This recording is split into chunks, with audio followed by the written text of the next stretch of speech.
Nandito ako sa harapan niyo para sabihin ng 10 OHS or Occupational Health and Safety. Number 1, take a deep breath and don't panic. Stand up and step back from your computer. You want to approach things in a systematic, calm, and controlled manner. Panicking likely won't help solve your problem, and it could make it much worse, including causing you to lose valuable data. Number 2, always discharge yourself before touching any part of the computer.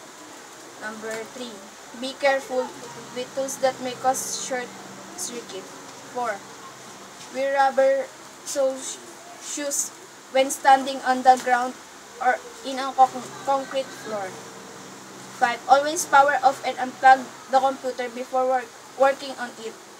6, when making circuit change, switch off and unplug the power cord from the equipment and discharge the capacitors. Next, replace only fuses with those proper rating.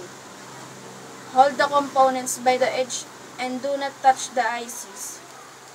Read and follow instructions on the manual carefully. Last, do not use excessive force if things don't quite slip into place.